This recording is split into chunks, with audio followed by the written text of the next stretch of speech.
Yes, നിങ്ങൾ കേട്ടത് ശരിയാണ്. ജൂൺ 30 വരെ നീറ്റ് UG റിസൾട്ട്സ് ഡിക്ലെയർ ചെയ്യുന്നതിന് ഹൈക്കോടതിന്റെ സ്റ്റേ നിലവിലുണ്ട്. എന്താണ് ഇതിന് പിന്നിലുള്ള യഥാർത്ഥ ഇഷ്യൂ? എന്താണ് ഇനി നടക്കാൻ പോകുന്നത്? ലക്ഷങ്ങളോളം കുട്ടികൾ ഇനിയും നീറ്റ് എക്സാം എഴുതേണ്ടി വരുമോ എന്നാണ് എല്ലാവരുടെയും ടെൻഷൻ. ഈ ഒരൊറ്റ വീഡിയോയോട് കൂടി നമ്മൾ കംപ്ലീറ്റ് ക്ലിയർ ചെയ്ത് തരുന്നതായിരിക്കും. എന്താണ് മധ്യപ്രദേശിൽ ആക്ച്വലി സംഭവിച്ചത്? ആ എക്സാമിൻ്റെ അന്ന്, നമ്മളുടെ നീറ്റ് എക്സാം നടന്ന ദിവസം മധ്യപ്രദേശിലെ 12ഓളം സെന്ററുകളിൽ കറണ്ട് പോവുകയും ഒരുപാട് കുട്ടികൾക്ക് അതിനൊരു പരിഹാര മാർഗമില്ലാതെ ഇരുട്ടിൽ എക്സാം എഴുതേണ്ടി വരികയും ക്വസ്റ്റ്യൻ പോലും വായിക്കാൻ പറ്റാത്തൊരു രീതിയിലേക്ക് മാറുകയും അവരൊരു പരിഹാരം പോലും കണ്ടെത്താതെ 4:30 ആയപ്പോഴാണ് അവരൊരു ചെറിയൊരു ക്യാൻഡിൽ, മെഴുകുതിരി പോലെയുള്ള പരിഹാര മാർഗങ്ങളൊക്കെയാണ് NTA അന്ന് കണ്ടെത്തിയിട്ടുണ്ടായിരുന്നത്. അപ്പോൾ ഒരുപാട് കുട്ടികൾക്ക് നല്ല നിലയിൽ അവർ ഉദ്ദേശിച്ച പെർഫോമൻസിൽ എക്സാം എഴുതാൻ പറ്റിയിട്ടില്ല എന്ന് പറഞ്ഞിട്ട് ഒരു പെൺകുട്ടി ഹൈക്കോടതിയിൽ ഒരു ഹർജി സമർപ്പിക്കുന്നു. അതിൻ്റെ പേരിലാണ് ഈ കംപ്ലീറ്റ് വിധികളും കാര്യങ്ങളും വരുന്നത്. സോ ഹൈക്കോടതി നിലവിൽ പറഞ്ഞിട്ടുള്ളത് എന്താണെന്ന് വെച്ച് കഴിഞ്ഞാൽ ജൂൺ 30 നെക്സ്റ്റ് ഹിയറിംഗ്. അപ്പോൾ ഹൈക്കോടതി ഒരു ഹിയറിംഗ് വെച്ചു, പക്ഷേ NTA ഒരാളും അവിടെ പ്രസന്റ് ആയിരുന്നില്ല. അതുകൊണ്ട് ഹൈക്കോടതിയുടെ പുതിയ വിധി എന്ന് പറയുന്നത് നെക്സ്റ്റ് ഹിയറിംഗ് വരുന്നത് ജൂൺ 30 ജൂൺ 30 വരെ എന്ത് ചെയ്യാൻ പാടില്ല? നീറ്റ് UGയുടെ റിസൾട്ട്സ് ഡിക്ലെയർ ചെയ്യാൻ പാടില്ല എന്നാണ് ഹൈക്കോടതിയുടെ വിധി വന്നിട്ടുള്ളത്. അപ്പം നിങ്ങളുടെ എല്ലാവരുടെയും മനസ്സിലുണ്ടാവും, നോർമലി നമ്മൾ എക്സ്പെക്ട് ചെയ്തിരുന്നത് ഒരു ജൂൺ 15 അല്ലെങ്കിൽ ഒരു ജൂൺ പകുതിയോട് കൂടി റിസൾട്ട് വരുമെന്നായിരുന്നു. പക്ഷേ ഇപ്പോൾ കോടതി പറഞ്ഞിട്ടുള്ളത് ജൂൺ 30 വരെ ഇനി എന്ത് നടന്നു കഴിഞ്ഞാലും റിസൾട്ട് ഡിക്ലെയർ ചെയ്യാൻ പാടില്ല എന്നാണ് കോടതി പറഞ്ഞിട്ടുള്ളത്. ബിക്കോസ് ഓഫ് കോഴ്സ് ഈ ഒരു കുട്ടികൾക്ക് ഇതൊരു ജസ്റ്റിസ് ഇല്ലായ്മയാണ്. അവർക്ക് വേറെ ഒരു പരിഹാര മാർഗങ്ങളും അവിടെ ചെയ്തു കൊടുത്തില്ല. അവരുദ്ദേശിച്ച രീതിയിൽ അവർക്ക് എക്സാം എഴുതാൻ പറ്റിയില്ല എന്നുള്ളത് ഒരു ന്യായമായ കാര്യമായതുകൊണ്ട് കോടതിയുടെ സ്റ്റേ വന്നതാണ്. അതുകൊണ്ട് ഇനി ഈ ഒരു ഹിയറിംഗ് നടക്കാതെ റിസൾട്ട്സ് ഡിക്ലെയർ ചെയ്യില്ല എന്നാണ് പറഞ്ഞത്. അപ്പം നമ്മൾ ആക്ച്വലി ഇനി എന്താണ് സംഭവിക്കുക, അല്ലെങ്കിൽ ഇനി എല്ലാവർക്കും നീറ്റ് ഉണ്ടാകുമോ എന്നാലോചിക്കുന്നതിലുപരി ഇതുപോലത്തെ സംഭവങ്ങൾ മുൻകാലങ്ങളിൽ നടന്നപ്പോൾ എന്തായിരുന്നു NTA റെസ്പോൺസ്, എന്തായിരുന്നു അവിടെ സംഭവിച്ചിട്ടുണ്ടായിരുന്നത് നോക്കാം. ഈവൻ നമ്മളുടെ ലാസ്റ്റ് ഇയർ, അതായത് 2022 നമ്മളുടെ കേരളത്തിലെ കൊല്ലം ജില്ലയിൽ ഇതേപോലെ കുറച്ച് ഒരു സെന്ററിൽ ഒരുപാട് പെൺകുട്ടികളെ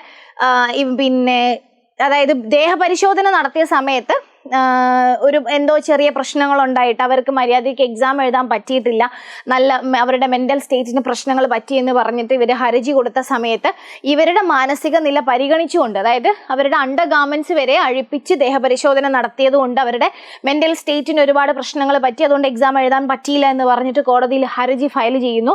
അങ്ങനെ ആ വർഷം ആ ഒരു ഹർജി ഫയൽ ചെയ്ത അല്ലെങ്കിൽ ആ കൺസേൺസ് ഉണ്ടായിരുന്ന കുട്ടികൾക്ക് മാത്രം റീനീറ്റ് നടത്തിയിട്ടുണ്ടായിരുന്നു. ഇതേപോലെ 2019 NTA എന്ത് ചെയ്തിട്ടുണ്ട്? നമ്മളുടെ നീറ്റ് UG എക്സാം റീനീറ്റ് നടത്തിയിട്ടുണ്ട് ഒഡീഷ, കർണാടകയിൽ. അതിൻ്റെ റീസൺ എന്ന് വെച്ച് കഴിഞ്ഞാൽ അവിടെ ഒരു സൈക്ലോൺ എഫക്റ്റഡ് ഏരിയ ഉണ്ടായിരുന്നു. ആ ഏരിയയിൽ കുട്ടികൾക്ക് എക്സാം എഴുതാൻ പറ്റിയില്ല. അപ്പോൾ അവർ ഹർജി കൊടുക്കുന്നു, അവർ കോർട്ടിലേക്ക് പോകുന്നു. കോർട്ടിൽ പോയി കഴിഞ്ഞതിന് ശേഷം വിധി വരുന്നു. അവർക്ക് വേണ്ടി മാത്രം റീനീറ്റ് നടത്തിയിട്ടുണ്ടായിരുന്നു. അതേപോലെ തന്നെയാണ് നമ്മളുടെ 2020 കൊറോണ സമയങ്ങളിൽ നടന്നതും. കൊറോണ എഫക്റ്റ് ചെയ്തിട്ടുള്ള കുട്ടികൾക്ക് എക്സാം പാടായിരുന്നു. അതേപോലെ തന്നെ അവിടെ കണ്ടെയ്ൻമെന്റ് സോണിലുള്ള കുട്ടികൾക്ക് എക്സാം സെന്ററിലേക്ക് എത്താൻ പറ്റാത്ത ഇഷ്യൂ കാരണമൊക്കെ ഇവരും ഹൈക്കോടതിയിലും അതേപോലെ കോർട്ട് മുഖേന അവർക്ക് വിധി വന്നത് അവർക്ക് മാത്രം റീനീറ്റ് നടത്തിയിട്ടുണ്ട് എന്നായിരുന്നു. അപ്പൊ ഇനി എന്താണ് സംഭവിക്കാൻ പോകുന്നത് നമുക്ക് ഏകദേശം ഒരു 95% നമുക്ക് ഊഹിക്കാം. കാരണം ഇത് എഫക്റ്റ് ചെയ്തിട്ടുള്ളത് മധ്യപ്രദേശിലെ ഒരു 12ഓളം സെന്റേഴ്സിലാണ്. ഇതേപോലെയാണ് 2023 മണിപ്പൂരിൽ ഒരു ചെറിയൊരു ലോ ആൻഡ് ഓർഡർ ഇഷ്യൂ ഉണ്ടായതുകൊണ്ട് അവിടെയും കുറെ കുട്ടികൾക്ക് എക്സാം എഴുതാൻ പറ്റിയിട്ടില്ല.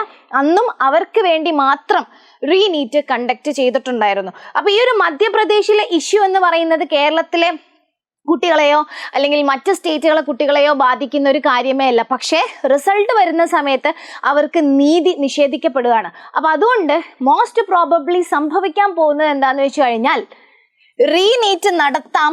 ആർക്ക് മാത്രം? ആ മധ്യപ്രദേശിലെ കുട്ടികൾക്ക് മാത്രം. അല്ലാതെ കേരളത്തിലെ കുട്ടികൾക്കോ ഈ നീറ്റ് എഴുതിയിട്ടുള്ള 20 ലക്ഷത്തോളം കുട്ടികൾക്കോ എന്ത് ചെയ്യുന്നില്ല, റീനീറ്റിന് സാധ്യത നമ്മൾ കാണുന്നില്ല. അപ്പോൾ മോസ്റ്റ് പ്രോബബ്ലി മധ്യപ്രദേശിലെ ആ കുട്ടികൾക്ക് മാത്രം റീനീറ്റ് നടത്തുക എന്നൊരു ഓപ്ഷനാണ് ഇനി NTA മുന്നിലുള്ളത്.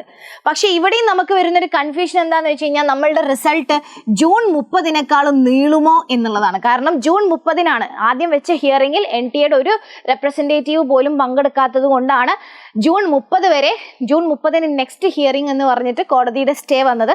അതുകൊണ്ട് ജൂൺ 30 വരെ ഇനി റിസൾട്ട് വരില്ലേ എന്നാണ് കുട്ടികളുടെ എല്ലാവരുടെയും ഒരു ടെൻഷൻ എന്ന് പറയുന്നത്.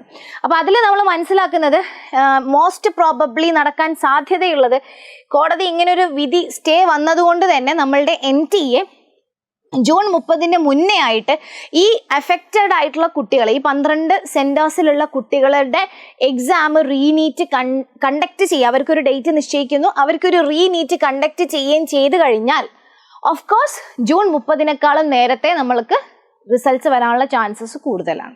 അപ്പോൾ ജൂൺ 30 നെക്സ്റ്റ് ഹിയറിംഗ് കോർട്ട് വെച്ചിട്ടുള്ളത്. അതിൻ്റെ മുന്നേ അവരത് സെറ്റിൽ ചെയ്യുകയാണെന്നുണ്ടെങ്കിൽ ഓഫ് കോഴ്സ് നമ്മളുടെ റിസൾട്ട് അതിലും നേരത്തെ എത്താവുന്നതാണ്. സോ ഇപ്പോൾ നിലവിൽ ഇതാണ് സ്ഥിതി. ഇതിന് എതിരെ ഇനി നമ്മളുടെ NTA സുപ്രീം കോർട്ടിൽ പോകുമെന്ന് അറിയില്ല. അപ്പോൾ ഇനി അങ്ങോട്ട് എന്താണ് നടക്കാൻ പോകുന്നത്, എപ്പോഴാണ് നമ്മളുടെ റിസൾട്ട് വരാന്നുള്ള കാര്യത്തിൽ ഇപ്പോഴും ഒരു അൺസർട്ടനിറ്റി ഉണ്ട്. പക്ഷെ മോസ്റ്റ് പ്രോബബ്ലി നമ്മൾ പ്രതീക്ഷിക്കുന്നത് ഇതാണ്. കാരണം ഇതൊരു വളരെ ന്യായമായ കാര്യമായതുകൊണ്ട് ഇതെന്തായാലും ആ കുട്ടികൾക്ക് നീതി നിഷേധിക്കപ്പെടുന്ന ഒരു കാര്യമായതുകൊണ്ടും മിക്കവാറും അവർക്ക് എന്തായാലും റീനീറ്റ് നടത്തേണ്ടി വരും. അപ്പോൾ അത് എത്രത്തോളം നീളും, അത് വെച്ചിട്ട് പിന്നെ നമ്മളുടെ റിസൾട്ട് എത്രത്തോളം നീളുമെന്ന് നമുക്ക് ഇനിയും നോക്കി കാണേണ്ടതുണ്ട്. അതായത് നമ്മൾ ഇനിയും അതിനെ ഇവാലുവേറ്റ് ചെയ്യേണ്ടതുണ്ട്. അപ്പോൾ ഇനി ഫർദർ ഡീറ്റെയിൽസും കാര്യങ്ങളും എന്താണ്, ന്യൂസിലുള്ള അപ്ഡേറ്റ്സ് എന്താണ്, റീനീറ്റിൻ്റെ അപ്ഡേറ്റ്സ് എന്താണെന്നുള്ള കാര്യങ്ങൾ കംപ്ലീറ്റ് നമ്മളിവിടെ അപ്ഡേറ്റ് ചെയ്യുന്നുണ്ടാവും. സോ നിങ്ങൾ വിഷമിക്കേണ്ട കാര്യമില്ല. നമ്മുടെ റിസൾട്ട് എത്രത്തോളം നീളും എന്നുള്ള കാര്യത്തിൽ മാത്രമേ നമുക്കൊരു അൺസർട്ടനിറ്റി ഉണ്ടാവുള്ളൂ.